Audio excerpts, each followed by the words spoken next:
Уважаемые телезрители, в нашу инициативную группу по увековечению памяти и восстановлению доброго имени жертв политических репрессий в Мордовии вошла Татьяна Ивановна Зеленеева, заслуженный работник образования Республики Мордовия, директор Народного историко-краеведческого музея Кемлянского аграрного колледжа, председатель Женсовета и Чалковского муниципального района Республики Мордовия, автор книги «Людей неинтересных нет» к 80-летию Кемлянского аграрного колледжа.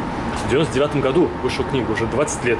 Татьяна Ивановна, а вот в целом, если с детства и с юности, и потом вы работали и учителем, получили историческое образование, а как менялось ваше отношение к репрессиям, каково оно сейчас? О репрессиях я слышала уже где-то в 7-летнем возрасте. С мамой, мама моя педагог, и с ней работала тоже педагог, дважды ордена Ленина, Талалаева Мария Степановна, по-моему. И она, эта бабушка, вот это у меня в глазах, осталась на всю жизнь. Сын у нее был калека. И я маме всегда задавала вопрос: мам, почему? А она говорила, что ее мужа, директора Кочуновской школы, арестовали ни за что, посадили в тюрьму и расстреляли. И когда его уводили, она упала на колени и ползла за этими людьми, чтобы его назад вернули, этого мужа. А маленький сын, Шурик, он выполз на улицу и обморозил ноги. И он всю жизнь был калека. Судьба этой женщины такая, что она умерла в доме престарелых вместе со своим сыном. Это я только в детстве слышала. А когда уже стала заканчивать школу, в школе как-то мало говорили вот все-таки о репрессиях. А когда стала учиться в Костромском государственном пединституте, вот там заговорили о репрессиях. И я вспомнила вот эту историю. А когда уже получила диплом и стала работать, и по воле судьбы я стала работать историком, а потом возглавила и была как-то инициатором тоже создания музея Кемлянского аграрного колледжа, который был образован в 1919 году. И вот тогда я перестала собирать документы. Документы несли отовсюду. И вот мне попал в руки архив, который передала Нина Эдуардовна Жилинская. Женщина была престарелая, жила по улице Гражданской, 36, здесь в городе Саранске, да. И мы приехали с нашим бывшим заучем, со Степановым Александром Сергеевичем, и она нам передала вот эти документы. И когда я стала читать эти документы, меня заинтересовали его работы, заинтересовало то, как он работал. И это был человек, который собрал весь свой личный архив от А до Я. И когда стала, изучать письма студентов, бывших студентов, и смотрел там, он дворянин, вот, его арестовать нужно, то, что он из дворянского рода. А нигде не было, в документах не было, что он дворянин. И тогда мы поехали в Москву, в дворянское собрание. И в дворянском собрании нас очень хорошо встретили. И мы, то, что мы приехали не себе восстанавливать дворянство, а человеку совершенно постороннему. И тогда они разыскали нам, и герб, родовой герб Жилинских, и это древо Жилинских мы восстановили до 1877 года, дня рождения Павла Васильевича Жилинского. Это был наш первый педагог. Это человек, который закончил Новоалександровский сельскохозяйственный институт в Польше. Тогда Польша еще не входила в состав России. А сам он было 4 линии Жилинских. Это была Вильнюсская линия, потом Новгородская линия, третья не помню, 4-я линия была Жилинского, как раз Павла Андреевича. Его прадедушка в 1650 году попал в плен в Смоленск, это еще при Иван Грозном, по-моему, да, попал в плен, и он принял русское гражданство, потом дворянство, и вот он и испокон веков вот это дворянство у них передавалось. У отца Павла Васильевича было очень много десятин земли. И он настоял, чтобы сын пошел учиться именно в сельскохозяйственной. И когда он учился в сельскохозяйственном институте, а ректором института был Докучаев Василий Васильевич, профессор. Знаменитый профессор. Это человек единственный, который произвел революцию в образовании. И он говорил, что не только теория, а только практика.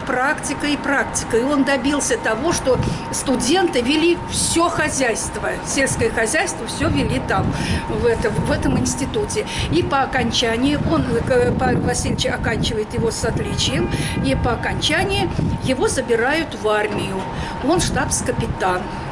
Год прослужил, но царское правительство его отзывает, потому что он специалист и очень хороший специалист по сельскому хозяйству. Затем его, значит, направляет по воле судьбы, он попадает в Нижегородскую губернию, и там работает в Арзамасе заведующий складом, ну или как там у нас сейчас называется, управление сельского хозяйства. И добивается того, что сельское хозяйство в Арзамасе вышло на такой уровень, что все эти губернии нижегородские были перекрыты. То есть это был самый, что ни на есть, сильнейший склад. И когда его забирали в Горький, в Нижний Новгород тогда, забирали туда, и у меня есть в архиве адрес когда же все рабочие вот этого склада писали, что сколько вы нас учили, и к чему вы нас научили, мы навсегда это останется у нас в памяти и будем передавать другим. После Нижнего Новгорода его переводят в Ордатов, Нижегородской губернии, в город Ордатов, и там он переходит работать в женскую гимназию. И это была единственная женская гимназия в Ордатове. И он сажает липовый парк, они разводят розы, разводят сортовые акацию сортовую. Все это он все делает очень красиво там.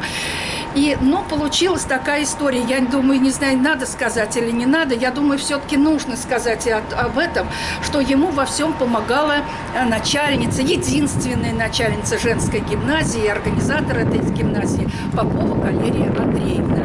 А когда он приехал в Ордатов, он приехал с женой Кларой Генриховной. Она была племянница очень крупного немецкого заводчика, очень крупного, и 2 сыновьями. Ну и когда он работал в этой гимназии, по воле судьбы они влюбляются друг в друга. А она была женой зав. РАНО, как сейчас вот называют ООН. Вот. И когда, значит, ликвидировали эту женскую гимназию... Отдел народного образования, да? Да. И когда ликвидировали, в том смысле объединили мужскую и женскую гимназию, Жилинский остался Калерию Андреевну не взяли студенты, не вписали студентки, чтобы она перешла в эту гимназию. Или из-за строгости, или по воле мужа. Видимо, все-таки по воле мужа. И Павел Васильевич, чтобы не отдать на растерзание эту женщину, сплетням, и все, они уезжают в Лукоянов, Нижегородской губернии. Лукоянов. Но перед этим, я еще что хочу сказать. В 14 году,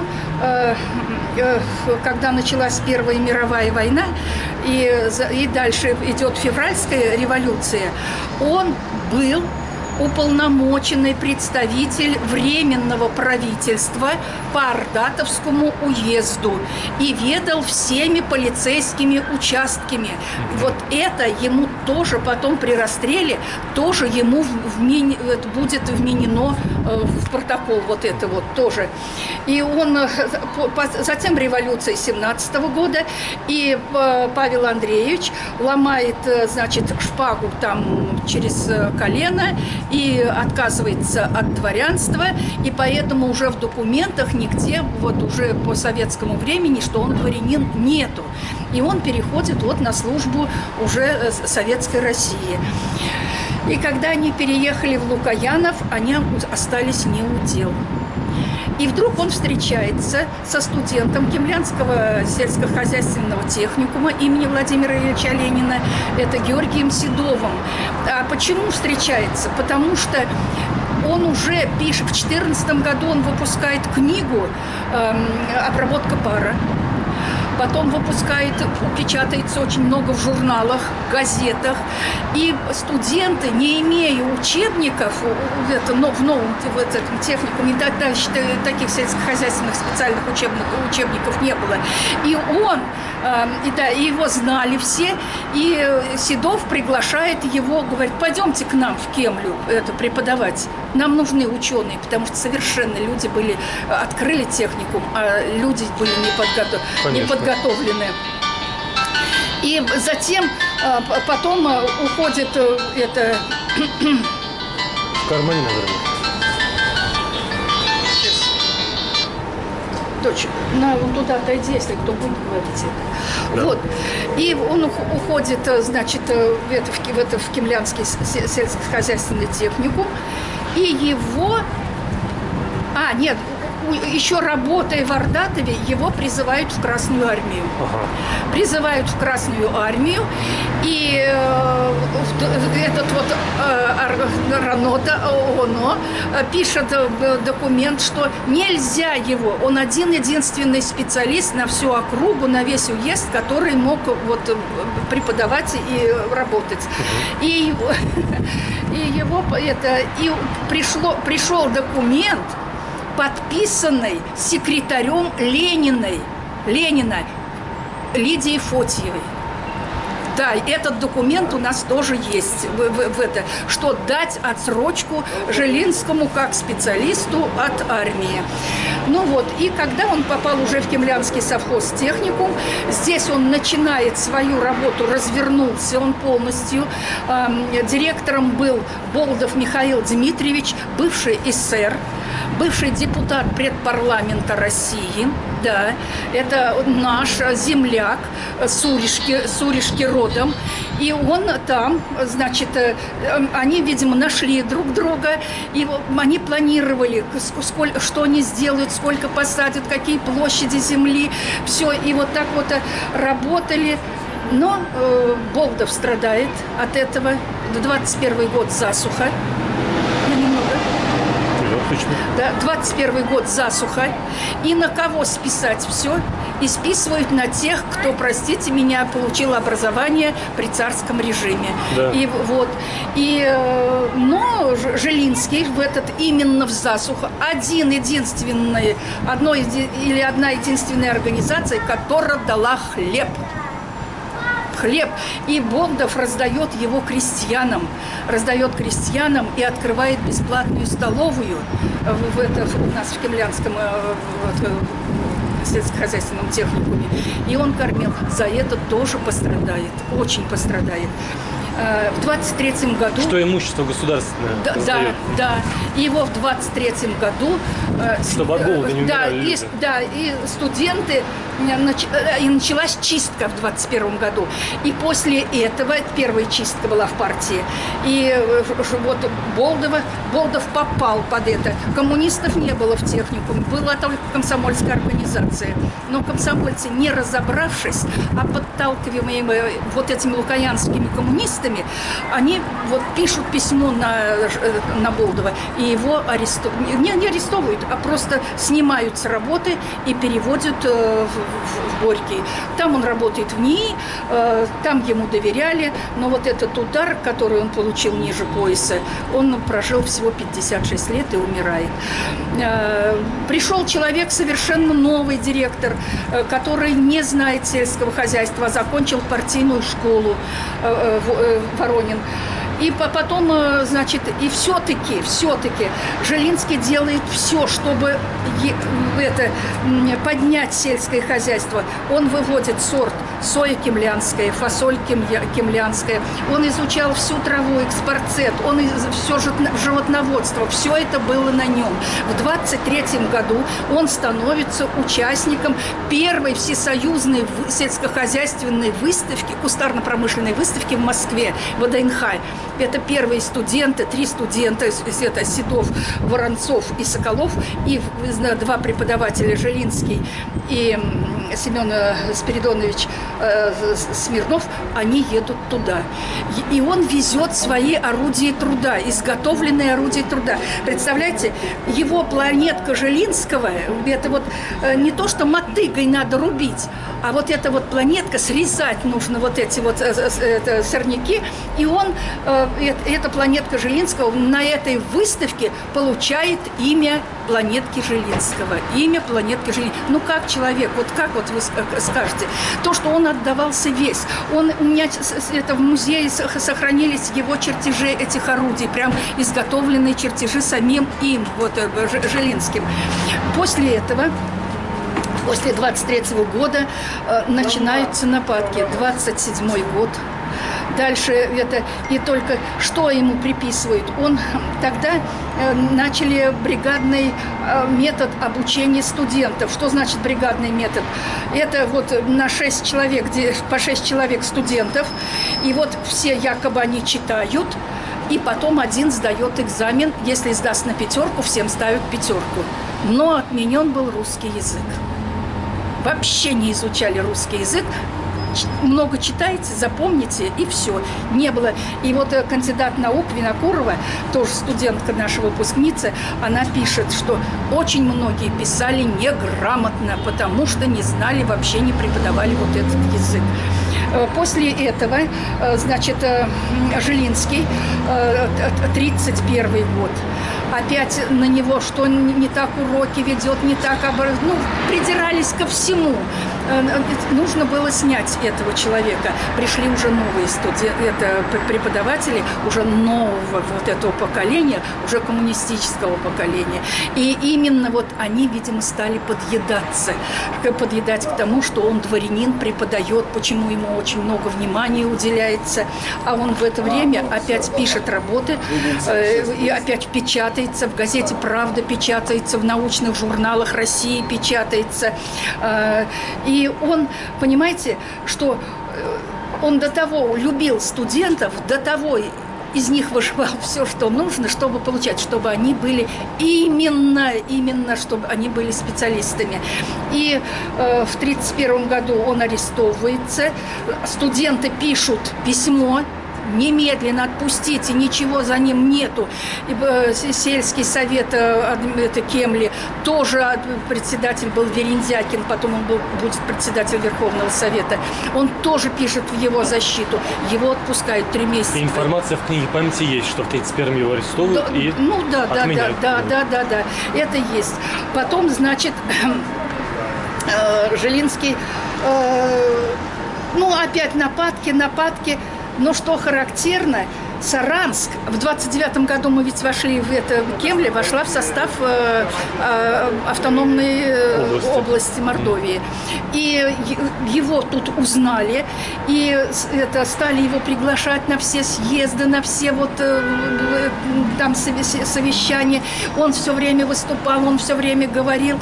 И что характерно, после 1931 года вводится стипендия имени Жилинского.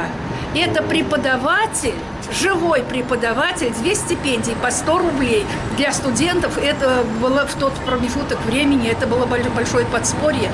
И впервые, наверное, в истории от живого стипендиата получали деньги. И ему выделили очень большую сумму, по-моему, 300 рублей. Ну, в то время это тоже были деньги. На изучение вот этих опытов. И его до 1935 года гнобили как только могли. И он уже не выдержал, и он пишет и говорит: все мне эти Жучкины, все мне эти там директора, это Жучкин был, такие, они мне так надоели, что завистники. Да, мне так не хочется с ними работать. И он по предложению, значит, Совмина переходит работать сюда, в Саранск, в научно-исследовательский институт. Научно-исследовательский. Как раз вот Мордовская государственная селекционная станция? Да. Он как раз вот сюда переходит. И для того, чтобы помочь Мордовии, он переписывался со всеми профессорами России, которые изучали почвы и так далее. Он был знаком с Вандом. Это был председатель НКВД. Да, и вот они ездили везде, с ним по Мордовии. А почему он был с ним знаком? А он с ними учился. Они с одной школы. Вот чего. Вот. Он немец сам по себе, вернее, сам по происхождению. А Жилинский тоже очень хорошо знал немецкий язык. Он переводил статьи по сельскому хозяйству с немецкого языка на русский и давал все это студентам. И плюс ко всему, я вот это про бригадный метод-то, он в этот промежуток времени все равно читает лекции. Он даже и дарвинизм преподавал. Хоть один учебник был, но он говорит: вы должны, пусть это не так, неправильно, но вы должны знать, что это было. И вот когда уже в 1935 году, работая здесь, в Саранске, и объезжая все вот эти вот районы Мордовии, он очень помогает, очень много сортов районированных здесь у нас в Мордовии по его предложению было введено. И уже в 1935 году его арестовывают. И молчание вокруг имени Жилинского длилось 20 лет. Вообще как будто не было этого человека. Только 2 человека бились. Это его жена Калерия Андреевна Попова, которая потом позже будет работать в Министерстве образования методистом, и его вот эта вот приемная дочь Нина Эдуардовна Жилинская. Возможно, она была племянницей его, потому что Эдуард есть в их роду. Возможно, я не пока вот, к сожалению, не знаю. Вот. И потом и все забылось. А когда вот к 80-летию я стала писать книгу, стала искать, встречаться, еще выпускники были первые живые, и они стали рассказывать. Они говорят, что в 23-м году уже Жилинский рассказывал нам о методе безотвальной пахоты. А Мальцеву в 60-х годах Хрущев даст за это героя социалистического труда. Понимаете, он опережал время. На переднем крае науки был, да? Даже, можно так сказать, он даже на 4 шага он был впереди.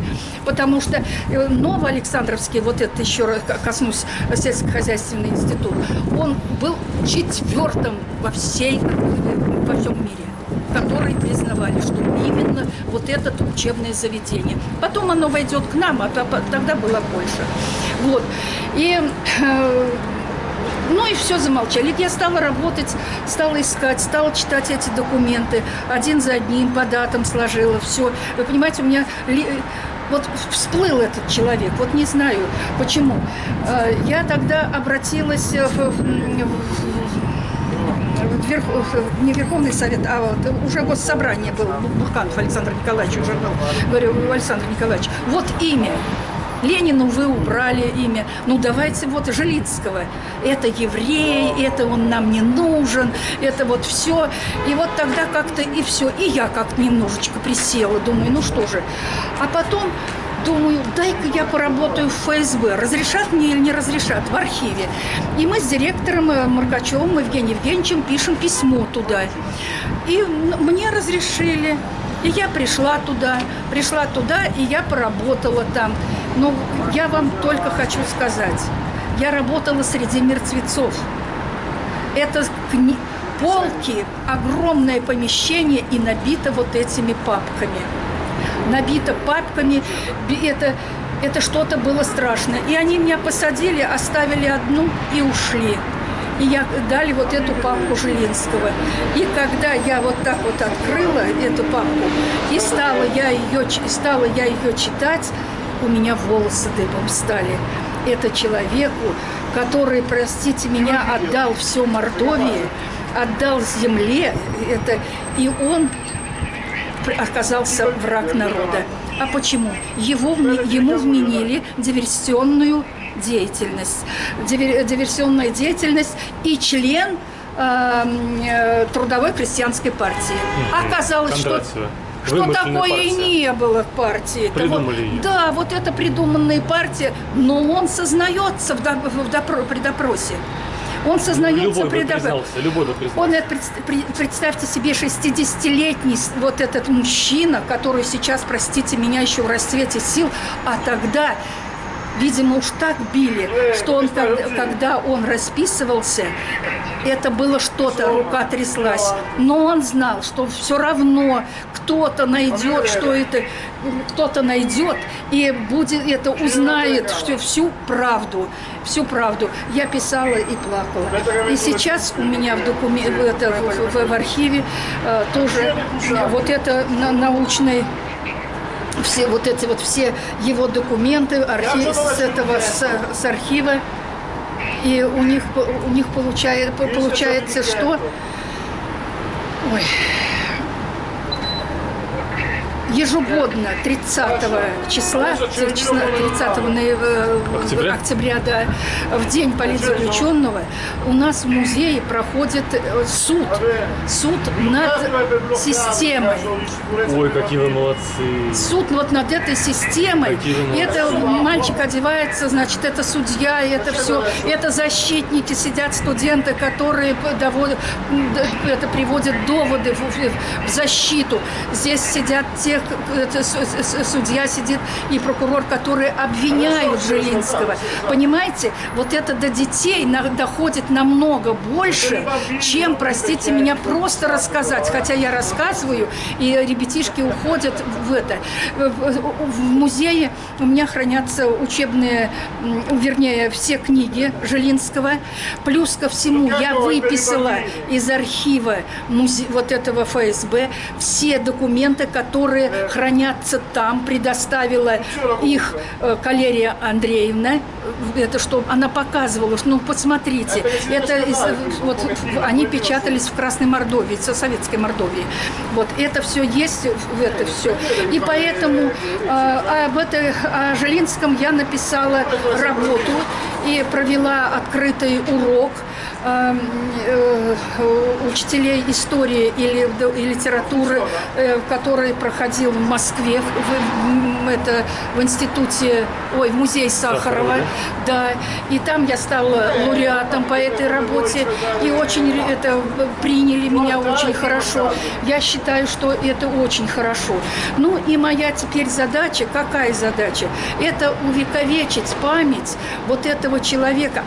А еще, когда Кручинкин Николай Андреевич нашли раскопки, значит,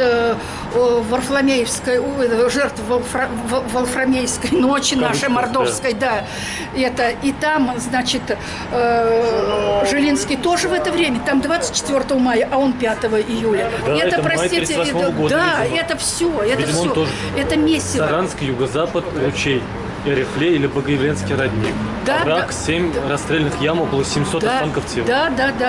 И мы просили Николая Андреевича, дайте нам хоть одно что-то там, да, останки какие-то мы захороним на своем кладбище, и чтобы это была могилка, куда бы могли прийти благодарные ученики бы это, и все. Но, к сожалению, это все прекратилось. Там Почему-то. нужно, потому что произвести эксгумацию, произвести расследование, определение.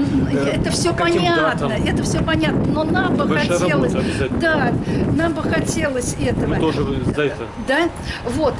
Плюс ко всему, значит, мы откроем мемориальную доску. Ему обязательно откроем мемориальную доску. Вот к столетию это постараемся обязательно. Плюс ко всему планируем музей расширить экспозицию, потому что очень, фотографий только и все. А это ведь у нас сколько документов, сколько его книг. С книгами пользуются студенты. Вы представляете, защищаются через 100 лет. Вот, например, Пакенди, да, микроорганизмы в тот промежуток времени, и идет сравнение сегодняшнего дня. И то, что он вот представлял, это очень хорошо. Потом был у нас преподаватель Челганов Александр Иванович, который изготовил по его чертежам все орудия труда. Это такой тоже был, сейчас он умер, но очень был такой хороший. И студенты идут, защищаются на его работах в Горьковском институте. Вот Запков Алеша, вот Славь Запкова, брат родной, он Певца, да? Да, он очень хороший агроном и работает сейчас в Дружба Ичалковского района. Это умница тоже. Он все прочитал, все до единой его работы прочитал. Когда я защищался и приводил доводы, прямо говорит, все, а ты откуда взял? Потому что нигде этого нет. Эти, видимо, труды были уничтожены.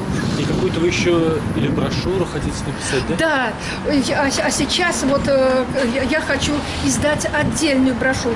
У меня есть вот книга «Людей неинтересных нет», где и описана жизнь Жилинского. Но мне бы хотелось, чтобы выпустить брошюрку именно вот как жертва репрессии, как он жертва репрессии. За что пострадал человек. Еще вы рассказывали, что бывший директор Николай Николаевич Клемин, член Союза художников, тоже был арестован.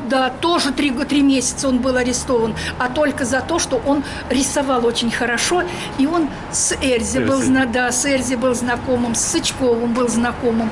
А у меня есть еще фотография, может быть, она еще где-то есть, но мне передали в музей, где Галаев сидит. Это работал в Министерстве культуры, председатель министра культуры. Я вот не помню, как он назывался, Галаев, благодаря которому был открыт наш техникум. Он Слободсков с нашего района, и он тоже расстрелян в 1938 году. И вот вот этот цвет весь нации был есть на этой фотографии. Будем надеяться, что вам удастся совершить вот эту такую компоновку людей. Вы молодец. Недавно, по иронии судьбы, узнал буквально несколько дней назад один из главных организаторов большого террора, Фриновский, первый зам Ежова, оказывается, он родился в Наровчате Пензенской области, а окончил Краснослободское духовное училище. Вот и все. Я был, по сути, первым замом. Все совещания по лимитам, как хоронить, как расстреливать. Он именно курировал. Ежов был поглупее, а вот это был, то есть, земляк наш, можно сказать. И еще хочу сказать, что все-таки, вот когда работала в архиве, я выписывала я копировала карандашом, и фамилия вот этих кто подписывал расстрел, кто подписывал мне бы их еще хотелось, как они после этого жили, с какой совестью, вот как. Ну вот известно, что в 1939 году 20 с чем-то из следователей Мордовского НКВД были, осуждены, и они в лагерях, и 5 расстреляны. Такая им судьба, видимо, уготовлена. А вы не были в Чуфарове? Я не был, но смотрел фильм вот в ГТРК Мордовии, замечательно сделали. Ой, год назад. мы там ездили туда, это нельзя, это камень, и за это, представьте себе, это как концлагерь, вот такая вот проволока, тюремная решетка, да, на кирпичной стене. И оттуда вот эти вот женщины, дети, священники, вы представляете, это смело, это очень смело, это, простите меня, нужно знать каждому. Да, и мы за это в том числе, и, конечно, и поисковикам, которые в 2005 году установили там да, вот вырыли. Ага. А вот эту процедуру и перезахоронения, и создания памятников отцу Николаю Новотрясову тоже должны сказать спасибо. Он много лет этим занимался и пробивал. Он наш выпускник. Да, вы что? Да. Он наш выпускник, да. Как он преподаватель в университете, да, Коль Новотрясов. Он наш, да. И он живет недалеко прямо от техникума. Тетя Катя, его жена, мама, тоже была арестована, тоже была подвергнута репрессии. Вот у меня списки, кто наши прошли. И я гляжу, батя, а тетя Катя, а я ее хорошо знаю. Мы как-то с ней в больнице лежали. Сейчас, к сожалению, она умерла. И поэтому и вот Николая Ивановича, и этого Сашу, я их хорошо. Вот. А в каких годах примерно она была арестована? Ну, наверное, в этих годах где-то, да. Если не даже, может да, быть, может быть, даже и военные годы, может быть, даже и военные годы, потому что в Чуфарове и в войну, простите меня, за колоски сидели. А за что, вот я не знаю, я только вот узнала. И тут у Николая Ивановича надо было, может быть, и узнать. А как вы считаете, почему наше общество до сих пор пополам расколото? Все равно не большинство осуждает репрессии, мне кажется. А все равно двусмысленно как-то относится. Нет. Может, и заслуженно их сажали. Я не согласна. Не согласна? Я не согласна. Оптимистичнее вы да, я просто хочу сказать вот что. Каждый в душе это очень переживает и очень боится этого момента. Но, простите меня, просто хорохорится. Я больше не найду этого слова. Не найду я этого слова. И, возможно, они кто-то... Да, ну вот там, например, у меня родственники не попали там под эту репрессию, но у меня попали под раскулачивание. Это тоже, простите меня, из-за чего? Из-за того, что у бабушки был сарай рубленый, ну такой хлев рубленый. И уж когда только растащили его по бревнам, тогда только она согласилась пойти в колхоз. Но 9 человек детей. Больше она была вынуждена это сделать. Татьяна Ивановна, вот чтобы ваша внучка не сильно скучала, быстренько пробежимся по пожеланиям нашей инициативной группы. Первое. Значит, мы считаем, что желательно, чтобы ежегодно проводилось, как наши все пожелания мы обращаем к городской региональной властям Республики Мордовия. И все эти пожелания, они реализованы в десятках регионов нашей страны. Мы ничего беспрецедентного не предлагаем. Предлагаем брать пример с лучших практик, что наше общество Мордовии должно, как сказать, также относиться к тем, кто пострадал, не видно, нашим землякам. Вот первое пожелание, чтобы ежегодно проводилось поминальное мероприятие. И очень желательно, конечно, такое пожелание сильное, чтобы глава республики выступал со словами соболезнования. Но вы каждое пожелание можете корректировать, как вы считаете нужным. Вот вы как к этому относитесь? Вы бы приветствовали, если бы... Я думаю, что Владимир Дмитриевич против не будет. Вот насколько я его знаю, мы работали с ним, я думаю, что против не будет. Потому что, я вам еще раз говорю, потому что это коснется в любой момент и каждого. Да, и мне тоже кажется, что просто мы должны сформировать со стороны общества запрос. Ну, давайте.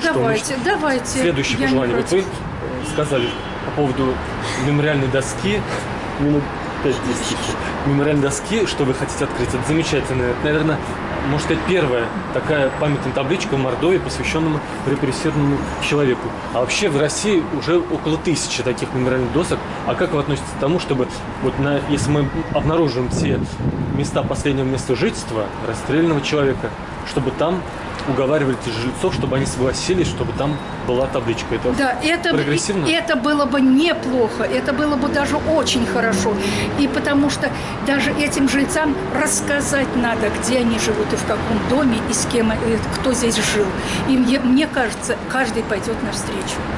Еще в десятках регионов, в центрах столиц стоит памятник жертвам политических репрессий, чтобы жители видели, что у нас погибли не только во Второй мировой войне, не только в Первой мировой войне, а десятки тысяч, а по стране миллионы людей. Это надо. Вот то, что памятник стоит там в Кочунове, в Чуфарове, вот этот памятник, он должен стоять вот здесь вот, вместе с теми, вместе с теми, кто, простите меня, погиб в Великую Отечественную войну, защищая нашу Родину. И эти люди, они безвинные. И вы посмотрите, сколько было реабилитировано, а они же расстреляны. Да. И формально все уровни и ветви власти Российской Федерации, они признали и осудили репрессии. И даже руководители и ФСБ, и прокуратуры, МВД... ФСБ дают, да, работайте. Ну, конечно, ограниченно дают, но все равно. Ну, не знаю. И мы к этому вернемся попозже. И следующее пожелание. Допустим, у нас есть на Советской площади стоял как раз Народный комиссариат внутренних дел, у которого рядом с ним стояло две тюрьмы, в котором содержались, а в подвале НКВД расстреливали, можно сказать, тысячи людей. Потому что только 2400 было реабилитировано из расстрелянных. Там в подвале. И вот у нас Виктор Борисович Махаев, искусствовед, он тоже есть такая практика в Европе, что здания, которые связаны исторически, можно в дорожное полотно сделать металлическую пластину, что здесь находилось здание, в котором вот расстреливались невиновные люди. Неплохо бы. И люди бы шли вот в Кочунове, в Чуфарове, потому что из Кочунова ездили туда. И вот стоит камень там рядом, да, и стоят два венка. И один венок прадедушки от правнуков. Вы знаете, он, правда, упал, мы поставили его, и все. Это было так трогательно, что правнуки это помнят. Вот что нужно. Музея у нас нет. Хотя бы начать с того, чтобы открывать постоянно действующие экспозиции в нескольких республиканских музеях, а потом года через 3 или 4 объединить вот эти выставки в одном специально созданном музее. Около 10 есть городов в России, в которых есть такие музеи, а у нас нет. Но с этим вопросом нужно обратиться, я думаю, поддержит Бычков Николай Владимирович. Кто это? Это директор архива и вот этого исторического нового комплекса.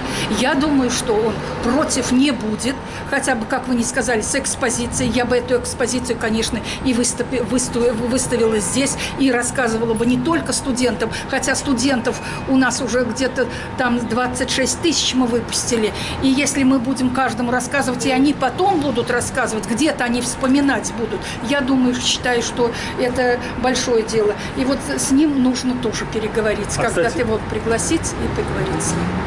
А, кстати, предыдущий руководитель архивного ведомства Юрий Фролович Юшкин вот вошел в нашу инициативную группу, скоро даст интервью. Ну вот. Так что вот надеемся, новый. Вот, а тот тоже, это умница. Умница.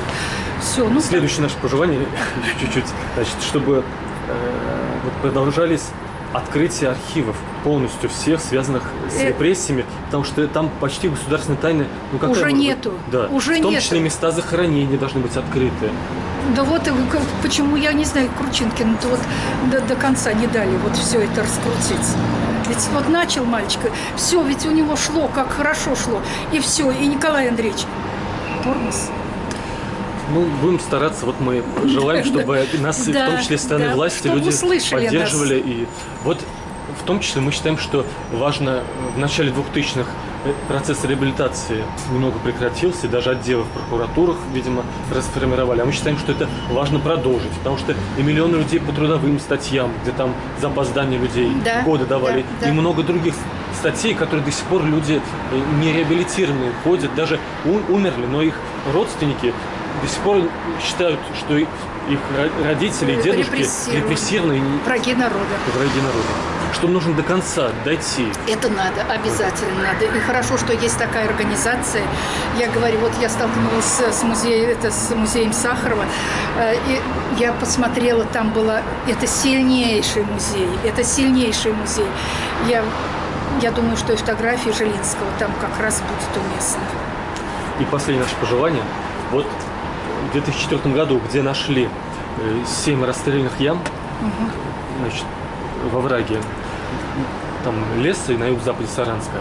И там, видимо, и расстреляны по Мордовскому блоку и в целом в мае. И есть татарская организация, около 200 человек расстреляли только за то, что они, по сути, татары, за то, что они соблюдали татарские традиции, общались с татарами, и их назвали татарской националистической организацией, враждебной, естественно, диверсионной, террористической, расстреляли. И вот они там все вместе, вот все, кто основывали мордовскую автономию, культуру, здравоохранение, образование, науку Мордовии, приехали.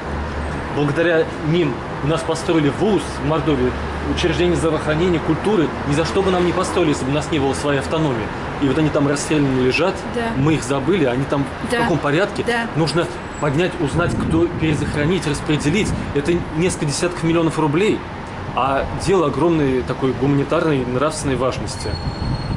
На много лет вот распределить на несколько лет и по чуть-чуть выделять и идти по этому пути. Да, это надо, это обязательно надо, я говорю, и надо вот именно вот сейчас молодежь привлекать как можно больше молодежи. И именно молодежи вот это все внушать, все это рассказывать, не приукрашивать и не заувалировать, как вот мы в школе вообще не проходили, да, слова даже репрессий не было. Но ведь, а сейчас ведь, простите меня, но если мы не расскажем, кто же будет, это вообще забудут все. А если кто-то будет говорить, что когда мы говорим правду о репрессиях, мы как бы уничтожаем любовь к родине, к народу? Нет? Ну, при чем тут, простите меня, если Воинов расстрелял Жилинского, а при чем тут народ? При чем тут народ? Подписал-то Воинов. Вот фамилия мне в памяти. Уважаемые телезрители, в нашу инициативную группу по увековечению памяти и восстановлению доброго имени жертв политических репрессий вашего Татьяна Ивановна Зеленеева. Спасибо вам большое за интересный рассказ. Спасибо вам.